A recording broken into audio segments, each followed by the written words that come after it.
Hello and welcome back to HEMA Fight Breakdowns. Today I wanted to talk a little bit more about cutting off the ring, or using the ring in order to deal with a certain kind of opponent. Now, I have footage again from Lacey, who sent me this footage a couple days ago, but this particular footage I found really interesting, but also at the same time really difficult to work with because it looks like it's kind of shot from space.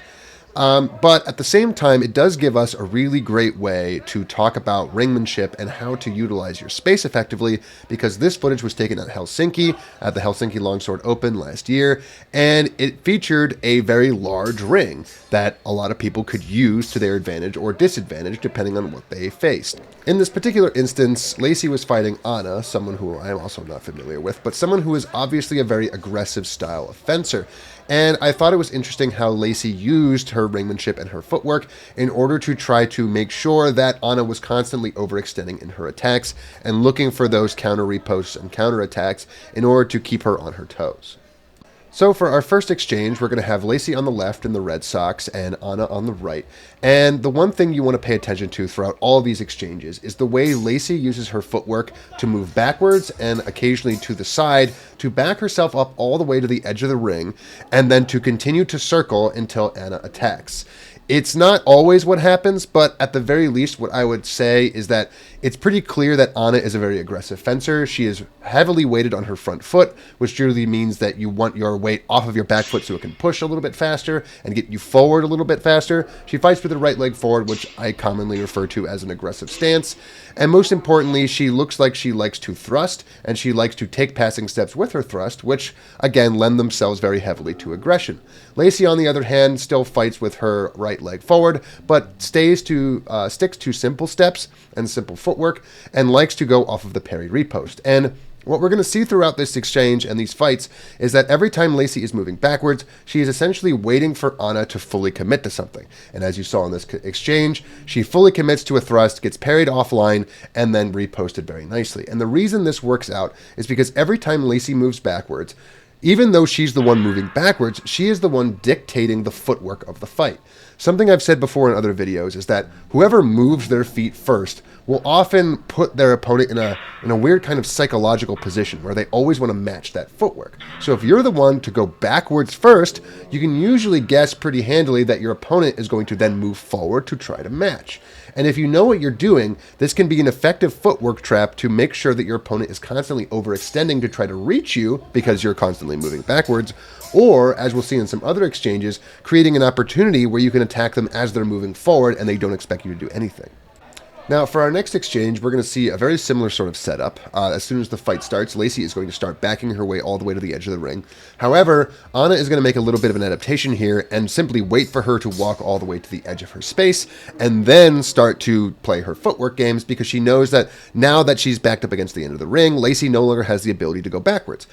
And what Lacey does as a counter adaptation here is start circling. Now, normally circling is something that's a little bit dangerous in other martial arts, particularly because of the propensity to be able to hit with a dominant side attack.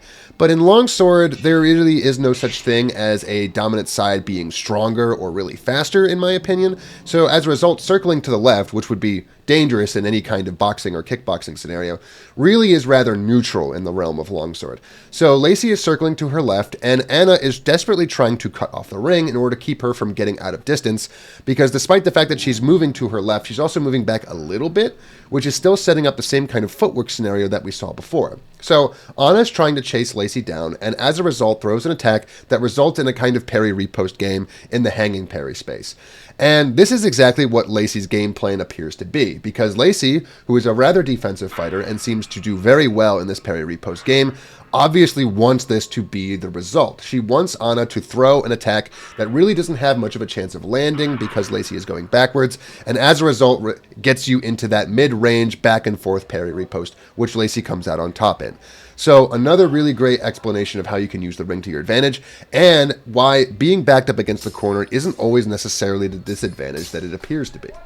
For our next exchange, and I did skip a few exchanges, we have another similar setup. Lacey backs all the way up to the edge of the ring, starts circling, and Anna tries to do a very common counter when you see somebody up against the back of the ring, which is to charge them. However, Anna doesn't look like she's all that comfortable in the grapple range, and as a result, simply kind of bounces off of Lacey's defense and returns to a more neutral position.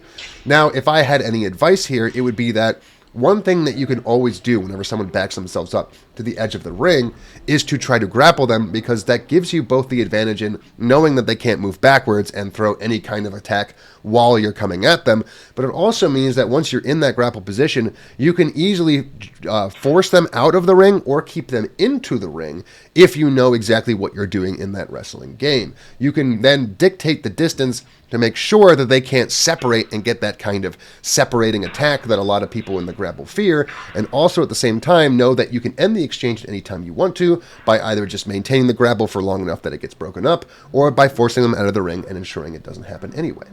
But that's not exactly how this exchange ends. What we see is exactly what I talked about earlier with a footwork trap. Now, Lacey, who has been continually backing up this entire time, is waiting for Anna to attack. And at the exact same time as this is happening, Lacey has something in her back pocket, and that is an opportunity attack where you wait for your opponent to take a step into measure with their assumption that you're not going to throw anything, and that's exactly when you hit them, and that's what happens here. You see Lacey going backwards constantly, and you see her take her step backwards, and just as Anna starts to come forward with her own footwork, Lacey takes this opportunity to attack and gets a free shot straight to the head, at which point Anna has to scramble to throw an afterblow in order to stay in tempo. For our next exchange, we see another little adaptation from Anna that doesn't quite pan out. What we see is her switch to a more Vom Tag stance with her hands up by her head. And normally you would switch to this position because you wanted to be even more aggressive. And that's exactly what Anna does with this. She switches to this high guard and she starts taking large passing steps with her cuts. However, she does this without ever really changing up the distance. And this is where things kind of start to fall apart, because as Anna comes forward with her big passing step, she finds that she's still not in an adequate range in order to land her attack. And even though from this position there are actually a lot of things that you can do, Anna's unable to really do any of them, because at the end of the day, she never gets close enough to her target. So one of the things that you might make as an adjustment here is to make sure that if you're going to be in this dominant side forward stance, but you're going to have your hands couched up by your head, what you want to make sure of is that every single one of your passing steps goes past the target range that you're really looking for. You want that expectation that your opponent is going to do a simple step, and as a result, you want your passing step to more than double the distance. However, when you switch your feet in order to get this more long step, the thing that a lot of people run into is that they have to start now doing simple steps in order to maintain that same distance game, and they have to do it with a completely different set of feet than they're used to. Now that your left foot is forward, it has to be the one moving in and out of range, getting that distance that you need it to be at so that your passing step can overwhelm your opponent's passing or a simple step. So that's kind of the problem that Anna seems to run into here. She stops maintaining that really close distance with her simple steps with her left leg now forward, and isn't able to really close that distance with that passing step. As a result, she ends up playing directly into Lacey's game yet again, and ends up in a parry repost game, which she does sort of come out on top of, but mostly because she just lands a shot that may or may not have been to the body while she gets hit in the top of the head. So if you're looking to make this adjustment yourself, and I've already made a video before about switching to your left foot forward in order to try to get more aggressive, one thing you want to be sure of is that you still know how to do the passing step, footwork, simple step game with your non-dominant leg forward, and it's a taller order than I think most people realize. What switching your feet can really do a lot to your brain in terms of understanding how far away you need to be, and the reality is that despite the fact that you've now switched to a passing step centric game, you still have to be able to know when you're in range and not in range of simple step footwork, because that's probably what your opponent is going to be going off of. So for our next exchange, we have another instance of Lacey using the backstep footwork trap in order to bait Anna to come forward and tries to counter thrust her. But something that I want to talk about here, and you can kind of tell by looking at the scoreboard, is that right now Lacey is actually down on points. And the thing about being down on points is that for a lot of people, myself included, is that it gets in your head and it turns you into a different fencer than you were just the fencing the exchange before.